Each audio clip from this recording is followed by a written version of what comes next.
Right, Sunday vlog time. So we're going to talk about anything that I've done during the week, anything I've noticed in the garden, what's grown well, what's not. To start with, first time this year I managed to sit on my decking because this was full of junk. So I've actually got round to clearing it out. That does need a bit of attention, the decking here, but that'll be a job for next spring. At the very least, it needs restaining, but probably needs ripping up and redoing. Anyway, so it's nice to, on a hot sunny day, to sit in the shade. This gets the morning sun, but by mid-morning we're fully shaded by the acer and the cord lines. But I don't need to worry about that today because it's not sunny. It's been overcast pretty much all day, and we even had I won't say rain, there's a drizzle for 5 minutes, so yeah, it doesn't even count. But yeah, so we're going to look round. So we are sort of roughly halfway through August now, so sort of late summer really. Everything's seems to be okay. It's not growing fantastically, it's just too dry, but you know, I'm not complaining. But what we will do is have a look, and I know I've done a video recently on the pink chinas, but I think it's worth noting again. This is the best they've ever grown for me this year. It has been a very hot sunny year, even though could have done with more rain. They've still done very well, and when I say done well, every plant is flowering more or less. I won't say at the same time, they've been flowering for the last sort of week on various plants, but we can see we've got 2 flowers on this one.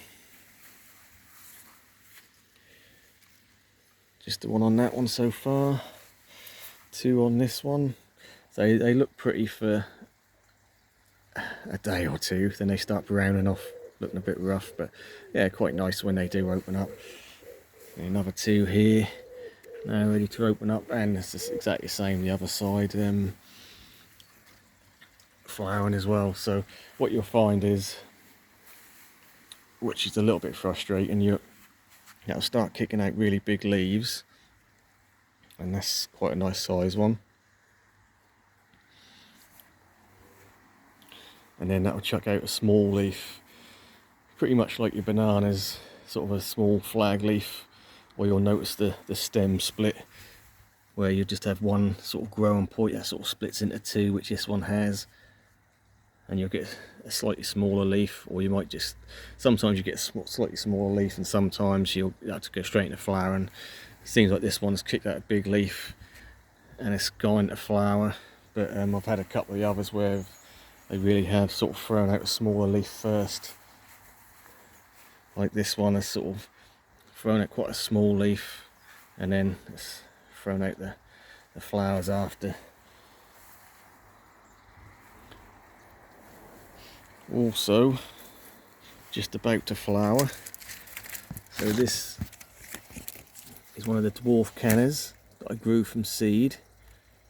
Fairly late, to be honest. I think I started these off probably about April time and planted them out, might have been the end of May, early June. So from a seed, same year, and you'll get the flowers. These are dwarf cannas, these don't get any more than sort of 18 inches tall. So the mother plant for that one, I'm gonna keep the seeds again. I'm not gonna keep all the seeds, but this is the original mother plant, so that's the flowers on that. So they're quite pretty flowers, sort of deep orange with sort of yellow tropical looking dots on them, quite like that. And they will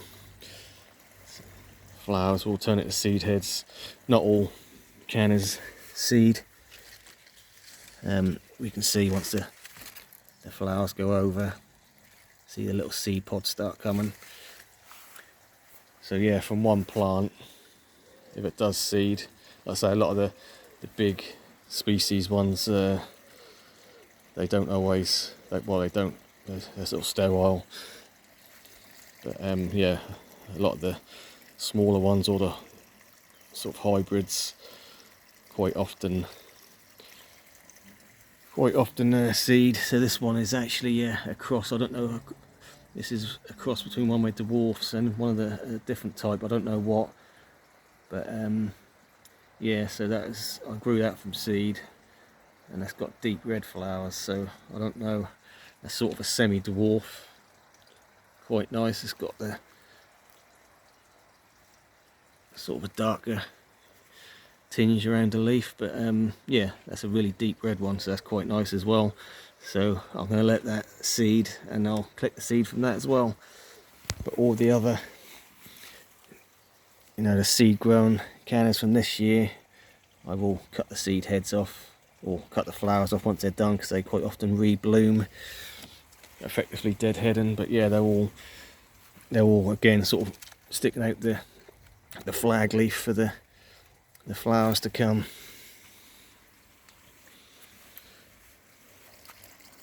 Right, I did have a little trim up of Washingtonia robusta, because some of the older leaves were really sort of drooping down and blocking a lot of the plants underneath, so I just took a few of them out.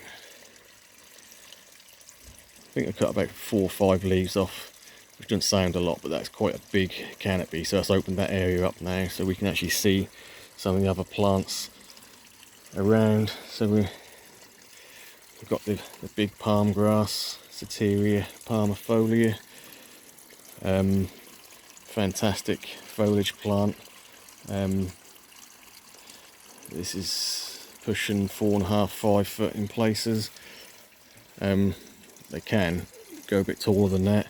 This has obviously been shaded out, but really sort of wide, tightly pleated leaves. Yeah, really nice. And I found these, the taller foliage tends to die off in winter, but you'll always have a couple of green shoots underneath, and they'll be ready to go straight away in spring. If you're in a slightly colder area than me, chances are it might die to the ground, but they are pretty root hardy, to be fair. And obviously you can always dig it up and keep it frost free in a greenhouse or something if you want to keep the foliage, but they grow pretty quick. So yeah, we can see a bit more of the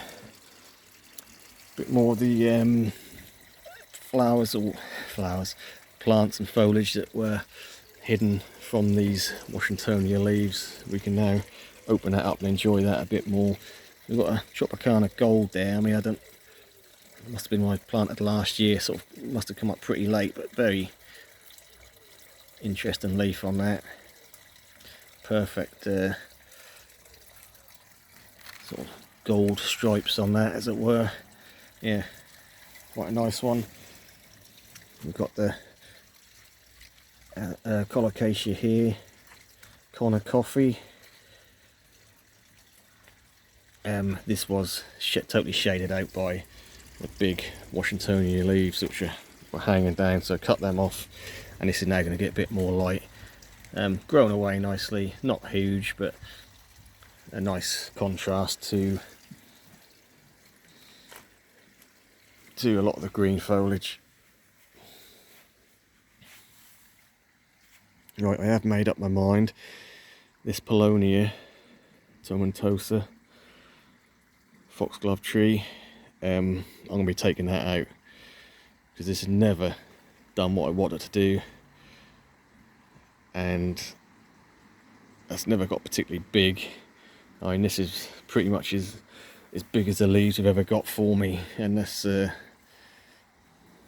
you know, I've just about every year I've pollarded it and kept it down to one stem, and still nothing giant.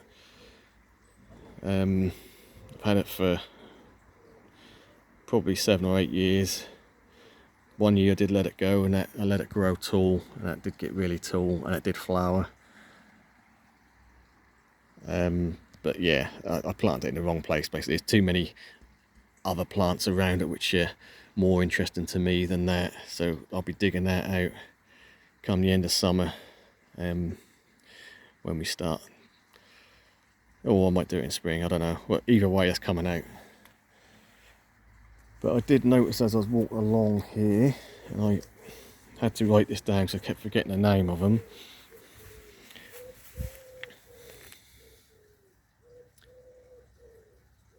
Sauromatum giganteum.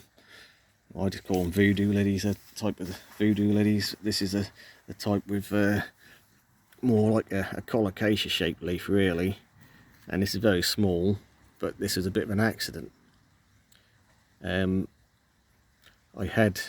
bought one last year, potted it up, started it early, put it in the ground.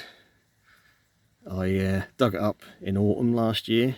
I've now got that particular plant in the hothouse, and lo and behold, one pops up. So obviously I left a bit of root or a bit of rhizome in there.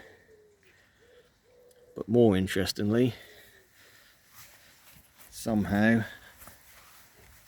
I've got some over here.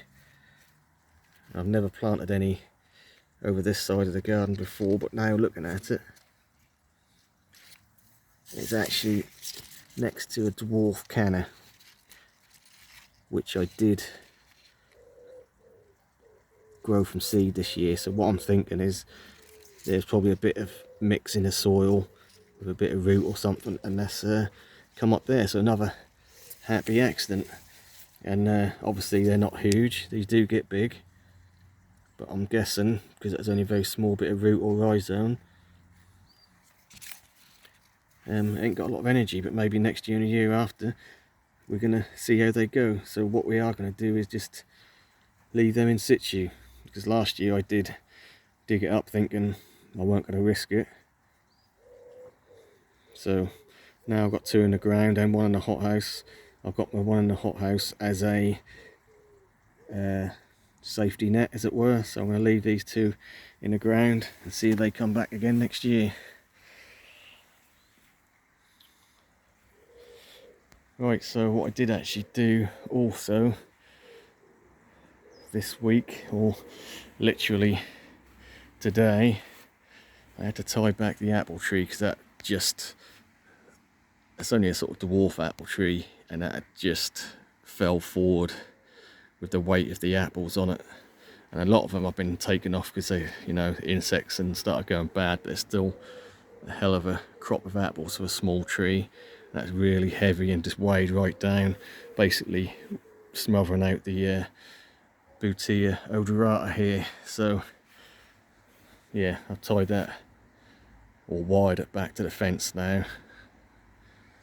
So that's neatened that up a bit, because that's starting to annoy me.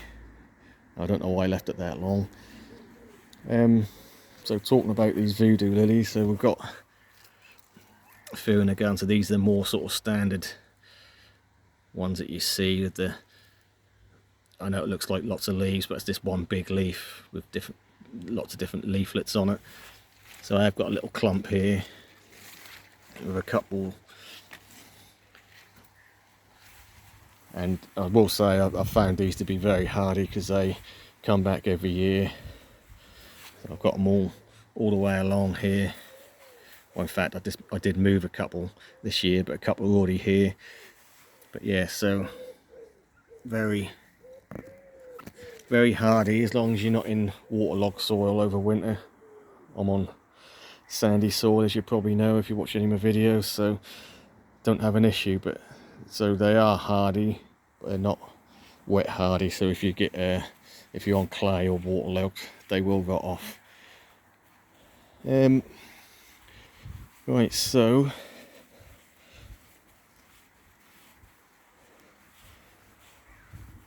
after last week's bargain of the Queen Palm, mountain fawn Queen Palm for 40 quid off Facebook, I've been keeping an eye out in my local area, or local listings, and I did manage to find another bargain which I'll have a look at in a minute. I don't know, every time I point the camera at this I look really yellow, but you have to trust me, it's not that yellow in real life. But what I will say is, since I've repotted it, and that's only last week I've done it, and I've been watering it well, it does seem to be greening up slightly. So that is something to keep an eye on. But yeah, so that's the bargain of the week last week. But this week we got another Facebook bargain, couple in fact. So you can see by the size of my hand, this is not a huge plant, but I did get two. Let's put them side by side. One is maybe slightly larger than the other. So I paid £5 each for these, and to be fair, I was expecting a little plastic pot. They're actually in quite a big, I don't know, that'd be a litre pot, or anyway, so it's a terracotta pot, nicely finished off with a bit of gravel on top. £5 each. That's a aloe polyphylla, or polyphylla, a spiral aloe, grown from seed just over a year ago.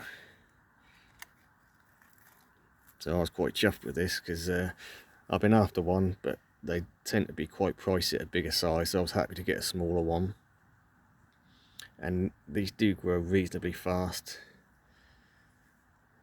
and yeah, to have one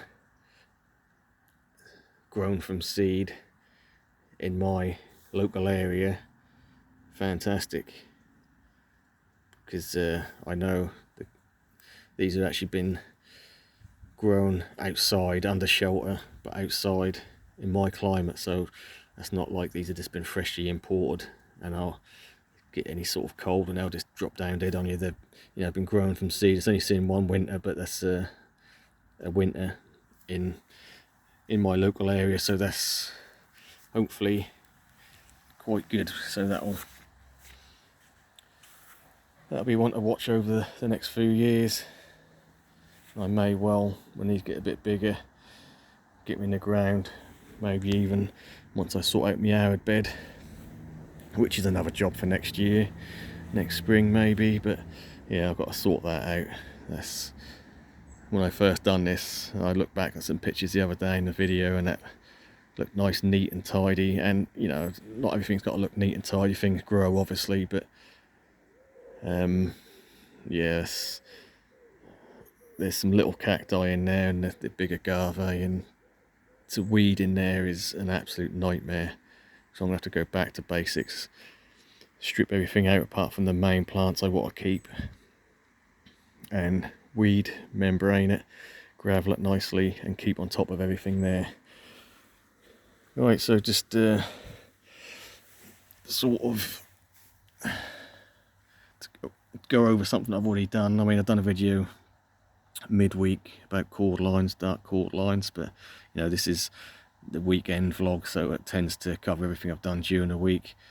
So we got the spiral aloes cheap off Facebook, and happened to pop in B&M and picked up a couple of cheapy plants again. So if you didn't watch the chord line video I done, why not? Yeah, not everyone's into chord lines. I am though, I like them. So this is a different one for me, Black Knight. So if you watch the video done midweek, I go around comparing this particular type to the other ones. I've got about 5 dark leaf ones, and they're all, you could say similar, but different at the same time. They've all got their differences. This one basically just keeps deeper colour when it gets mature, where some of them do fade out a bit. So that was yeah, £6.50, and then I did buy another colocasia metallica. That's £6.50 as well. Just because that's £6.50 and I want to buy a plant, so I did. So what I am going to do is I did buy one of these the other week. I'm going to put this in the ground and leave it over winter. I did that last year. That has come back, but very, very small. We'll have a look at it in a second, in fact. Yeah, so why I picked this one up also is because it has got a little baby coming up here, but it's also got lots of runners, to the point where some of them are starting to go, so they could be potted up in their own right. So yeah, £6.50, I'll have an experiment and chuck it in the ground again. Like I said, I did have one in the ground last year, left it pretty much unprotected, and I only just noticed this the other day, to be fair, and it has come back. But this area I've sort of let go this year due to being a busy start to the year with other matters rather than gardening. So yeah, so again, this whole area next year is going to be sorted out. But yeah, so basically I've left this colocasia metallica in over winter. Has come back. What I would suggest that is quite often you'll get the main corm, even though it's big, that'll rot out, but the little runners tend to be a bit harder than the original corm. So whereas the big corm might rot out, sometimes the little runners are a bit sturdier and they do tend to go through winter. So I'd imagine this is just a little runner off the main plant last year, so that's come back.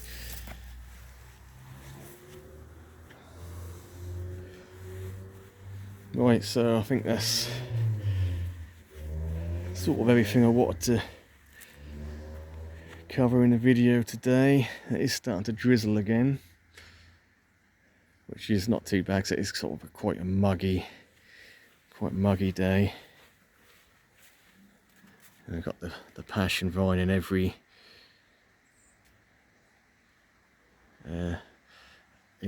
every position of flowering, from flowers there to little green nuggets to orange. So they've been flowering all in summer, and I'll probably let them go a bit wild. And I even did find that obviously they've self-seeded from last year. I'm finding them come up everywhere. So that's another thing I've got to keep on top of. But next year, I mean, it's too late to worry about things like that for me this season. But next season, I plan to get stuck in and really do a bit of a better job, because I do put a lot of effort into over winter and some of these palms and tender plants, and then I sort of get a bit lazy in the summer, so I sort of put the work in over the winter period. But when it comes to summer, I always seem to be something better to do, you know. But anyway, so that's the plan. We'll try and be a bit stricter with ourselves next year. Right, thanks for watching. We'll catch you on the next one.